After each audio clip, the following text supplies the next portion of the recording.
Oh, so there's a meme that goes around of Kamala Harris at a press conference saying, "What do you think we fell out of a coconut tree?" That's Okay. the meme, okay? But the context Right. is very different for the sole reason that it was something she was referencing to that her mother used to tell her growing up. And I'm pretty sure it's a very Indian thing to say, where Oh, her wow. mom used to try to tell her that things are connected and how things intermingle and interact with each other.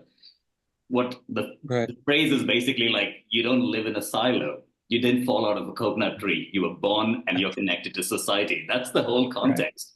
And it was Right. fucking irritating me that all the late night shows just took that one sentence out of context and were giggling about it. And I was like, dude, come on. After Vivek Ramaswamy turned out to be such a weirdo, I don't want to make any predictions. That was the biggest haul of money I've ever seen in one day. And it historically in America, that was the biggest one day of election money coming in for your latest candidate from India that's presenting themselves in America.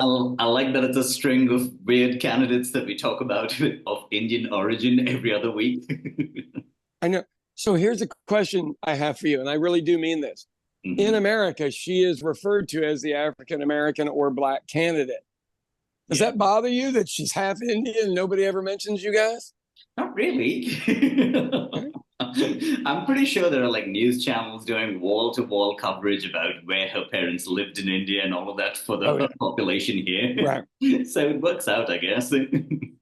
So in Ireland, we are always really proud of our people that become presidents, except Mhm. Mike Pence. Mike Pence, nobody even came to see when he went to Ireland. Literally, he was there in a crowd, zero people. But Pence was a weird anomaly, right? Even in US Oh, yeah. politics. Yeah. He's just an odd little duck. That's the way I would put it. Well, sorry about the camera there. What is on our agenda today, other than obviously this extreme? I don't even know. Week to week, this is the craziest stuff I've ever seen in politics, and I really mean it. It's Can I tell you, like did for the first time since 2016, I've heard the Democrats who I'm friends with sound a little happy in like 5 to 6 years. Like now they post like cheerful shit on Facebook and right. Instagram and all of that, whereas it was just depressing stuff before. Let me tell you what I saw last night, which I've never seen in my 25 years in Oklahoma. Hmm. So I come into work last night, and Tuesdays are weirdly busy. It's not usually restaurants busy night, but Vito's was packed and on a wait. And I had at least 10 women at the bar and 2 men, and they were in different groups. But Okay. all of the women were talking about Kamala Harris and Democrats in front of men, which in the South, they're afraid to do because the men literally will shut them down. Oh. They did not give a hoot and just kept talking. And I've never seen that. And so I don't want to be the guy that goes, "Oh my God, this is the greatest thing ever." This is a real race. And and my prediction is within 2 weeks that she will surpass Trump in the polls because nobody really knows her. When Mhm. her and Biden ran, Biden was going to be the president. You attack that guy. Yeah. Um, and Trump's whole deal is in disarray. They thought they had this thing. Hey, how I love Trump's post where he was like, "Oh, can we call this fraud? Because I'm prepared to run against Joe Biden," and they switched. I was like, dude, this is the dumbest fucking excuse I've ever heard of. The for a guy that's afraid to go to jail, because Hmm. that's his whole motivation. But then it changed, and it was like, I'm going to actually be president again. Holy shit! Um, what people need to understand about Democratic politics at the convention is when the candidate is chosen. The Hmm. primary is a weird thing in this part of politics, and it's a look. Presidential politics are weird because you've got this electoral college when it actually happens, but in the primaries, so you go and you get your delegates, but that doesn't mean they have to stay with you. It's a weird deal because if people drop out, why would they stay with you? Hmm. So they get to change in every party. So that argument's null and void. He just doesn't know where to go. He is now the oldest person to ever run for office in American history. So you go, who's the old one now? I mean, every single sting they used on Joe is now just flipped around on him. Andy wears weird makeup and wears a diaper and smells like turd half the time. And I don't think he's pooping his pants, but he's sharding. You know what sharding is? Please don't combination of explain it. farting with a little out with it. Sean, I mean, yes, that was the grossest thing we ever said on the podcast. but that's what it is, and he smells like that all the time. Mhm. He reports it. So the question is now, the race is his to lose. He's ahead by 5 points, and that's on 538, which is probably the best one to go to at this point. Mhm. But it was only her first day. Let me ask you another thing. So did you read any reports of formerly known as Twitter slowing her feed down? Oh, no, I did not. Eh? Yeah. Fucking Musk again at it. But I tell you, over here, if she becomes president and they can prove that, that just shut all of his shit down. I mean, he literally at this level, you know, we've got billionaires playing chess against other billionaires. But he also had promised to give 45 million a month to Trump, and now he's reneged on that deal. And that tells you he knows the numbers from Twitter or X, whatever you want to call it. He's called the race already. Yeah, makes sense. But but some senators had to call him and go, "Are you slowing this thing down?" Yeah. So, do you know what her numbers were? A total of around $250 million in one day between PACs and her personal fund.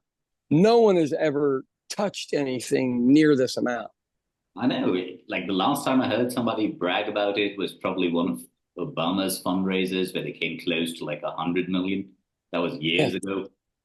Right. So the other thing I would tell you, Kit Fairchild, the other guy that I do a podcast with, look back, and in times where a president doesn't run, their replacement never wins. Like it's I believe it was 2 times in a row, and this would be the third. But I would say most Democrats weren't high and mighty on Joe Biden. We just took him over Donald Trump, who we didn't want. And so him stepping out with a younger person, she's not young, she's 58, dang good looking 58, kept good care of herself. But it is, I will guarantee you right now, if you are a Democrat and you're running for Congress, you're going, oh my God, I might actually win. Hell, I better find out what the job is, you know, because they just assumed they were going to lose. Yeah. It's astounding. So everyone says it's Trump's to lose. I say it's hers to lose. All she has to do is not stumble. Can I tell you the brilliant part about her numbers, especially on TikTok, is that this is the youngest demographic who's actually excited about her running. Yeah. Well, I mean, black and brown audience, your folks generally vote Republican, all about taxes. And this is one time they could vote Democrat because it's one of their people. That matters. And the reason that matters is you all are the highest earners per capita in America. Amongst the immigrants, yeah. Right. So from a donor class standpoint, those are going to be new donors. Yep. Right. So 888,000 individual people donated the first day. 44,000 of them said they would do it every single month, which is only 3 months. But yeah, I mean, it's fascinating. Right. Never seen anything like it. But the deal is do you think in advance she was hopefully hiring somebody from England going, we have one of your guys' elections happening over here. How do we do this in 90 days? And bring their crew in, I hope. Because we have the same stupid BS in our politics they have. They just I think don't there will be a waste as much lot money. of consultants coming in from countries where elections are run in super short periods of time. Yeah, right. Crazy. So what's going on with you guys? Oh, beside the fact that I wanted to, have you seen the actual extended clip of where she says, we didn't just fall out of a coconut tree? Oh, so there's a meme that goes around of Kamala Harris at a press conference saying, what do you think, we fell out of a coconut tree? That's the meme, okay? But the context is very different for the sole reason that it was something she was referencing to that her mother used to tell her growing up. And I'm pretty sure it's a very Indian thing to say, where her mom used to try to tell her that things are connected and how things intermingle and interact with each other. What the phrase is basically like, you don't live in a silo. You didn't fall out of a coconut tree. You were born and you're connected to society. That's the whole context. And it was Right. fucking irritating me that all the late night shows just took that one sentence out of context and were giggling about it. And I was like, dude, come on. You could have showed the fucking previous part and the other part of Right. it. She's just trying to prove to your people that she's an immigrant's kid. Hmm. It matters. Look, there's a different work ethic with an immigrant's kid Yeah. because we have to work like immigrants because our parents would beat our ass if we didn't, as you well know. And other American kids don't have that luxury. They look for the easier, simpler life, and they just do. Hmm. Yeah. Yeah. Would you like to tell everybody what kind of immigrant car I drove that you would make fun of? This is an immigrant dad's car. Oh, Sean, it was an old Astra, cloth seats for life. I was like, hell yeah. And I didn't get it, but it was my work car. And I would, so now I've moved up. My work car has leather seats. It's still all the lights are on the dashboard and everything else. And I've got a person at work I would love to give it to, but I can't because then everyone else at work thinks I'll give them a car. Mhm. Oh, yeah. Christmas is coming Yeah. early. Oh, you know it. So, I mean, that's kind of the story of the week here. Obviously, we've got so Ryan Walters, who we've talked on here forever, is our state school superintendent that demanded Bibles be in every classroom and all this other weird stuff before the Republican National Convention, because whoever sold him on doing this told him he'd be able to speak there. And instead it was Hulk Hogan, an LGBTQ female rapper influencer who I'd never seen or heard of before, and Kid Rock. and Kid Rock. And if you see the video of Kid Rock playing, there's like 20 people in the audience. It was probably too loud. And so Ryan didn't get to do it. And he did like a Facebook Live from the floor. He was 400 feet from the stage. Like he didn't even get a decent seat. Oh, wow. Right. So now this is how your political stuff changes overnight. No school district is agreeing to actually do the Bibles in school. No one. Oh, hell yeah. Way to fucking get a spine. Right. Finally. Well, they've realized that, this just isn't going to end. You may as well fight and get fired, at least you can get unemployment. But yeah, it's our local politics. And with Donald, they're having a hard adjustment to this new candidate. This is going to be fun to watch. Now, technically, I would say she doesn't have a chance in hell coming in this late. But when you raise that much money, you can do a lot of damage with $250 million in 2 months. Can I tell you the one other fascinating thing is like when What's Joe that? Biden was still running, everybody was super excited about JD Vance's wife being of Indian origin. And now these idiots have to now backpedal and somehow find a way to criticize Kamala Harris for the same thing that they were complimenting Vance's wife about. Right. I was like, this is awesome. I did see some really mean brown shit out there about JD Vance's wife, which look, she's clerked for 2 Supreme Courts is why she bothers me. That really, sounds like, hey. Aren't they really conservative judges on the court? Right. Yeah, and you go, bro. So I really don't know whether that counts looking Kavanaugh. It's the Catholics. She's in with the Catholics. Another irony. But look, this is nice to see America changing. Yeah. And there isn't the shock of Barack Obama, who was the world's best orator, became president here, and still these guys can't get over it. And now it's the natural progression on. So Gerald Ford, the president back in the 1970s, had a little girl ask him if he ever thought a woman could be president. And he said, it's going to happen, and it's going to happen in the next 4 or 5 terms. Somebody is going to die, and the woman is going to become president. And his warning was, and he didn't mean it in a mean way, but he was really clear, which he was never clear about any. That guy, blah, blah, blah, blah, blah. But he said, the thing is, once the women get in, it's going to be very hard to ever replace them. No, hell yeah. Sean, they're probably just better at running shit than men are because men have been in charge for this long and just run everything into the ground. Women look at politics differently. When my wife was in politics, she was always looking for what can I do for people's families to make this an easier place to live? Sidewalks, playgrounds, stuff like that. None of those had been put in that place for 50 years. They were all put in when the place was built, the city of the village. When it was built, it was all put in.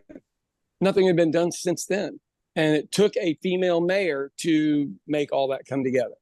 So I've seen it firsthand. And she literally changed the city and doubled everybody's home value. Oh, yeah. Right. So I'm interested to see how it plays out. Is she more...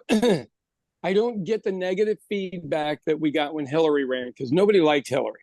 I don't know what... Hillary just wasn't likable. And you're in a popularity contest. You have to be likable.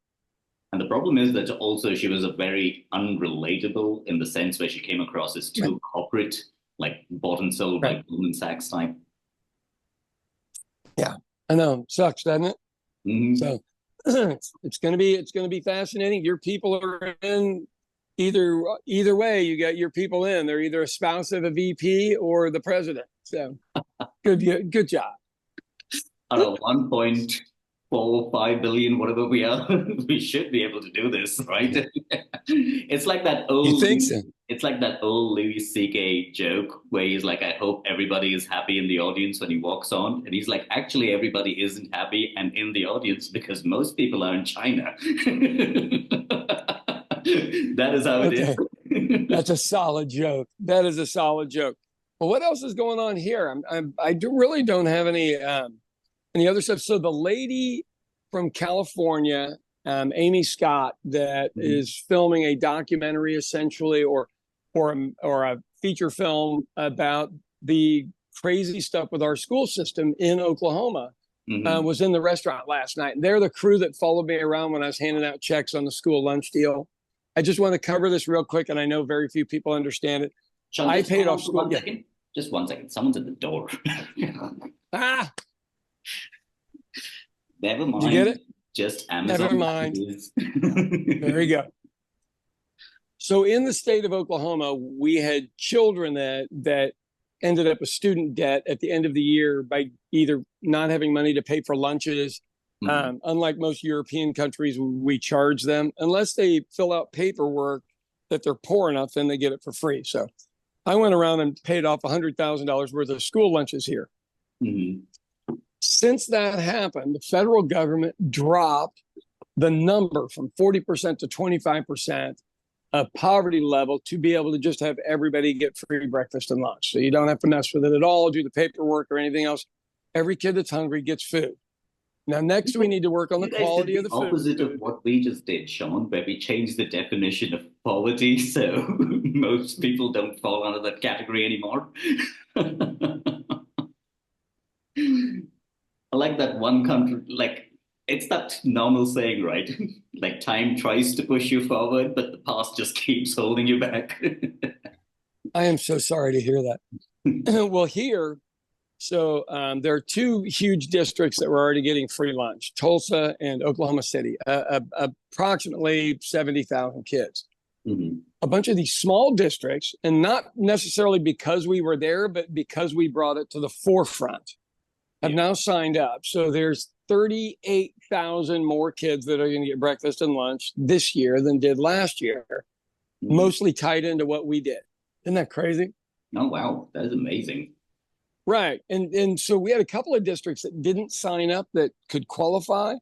And now they're scrambling to explain why they didn't do it. But much like I would say seems to be happening in India, hearing that is there's a group of people that like poor people to be poor so they can step on them. Yeah. And it sucks. But yeah, you got a few more than the average place since you have so many dang people. Yeah. Just it's like one of those odds of probability, which is why I always used to have this joke on stage where I was like, how are then like not more serial killers in India when we have 1.5 billion? Just by odds, there should be more, right? Roaming around this country. Right. Yeah. Just by mathematical averages. Well, you know, we got everybody's crazy people here. Yeah. Like if you wanted to get rid of your cousin in Ireland, you paid his fare to America. Oh, yeah. And you never had to worry about him again. And so think of and you know, that was the Donald Trump quote that was actually correct. He was an asshole for saying it, but you know, we didn't get Mexico's best people initially. Now we do have all of their best people. We're farming out India's best people because we've let our own education system go. So we're going and stealing everybody else's top people instead of just fixing the education system. Yeah, we're making some.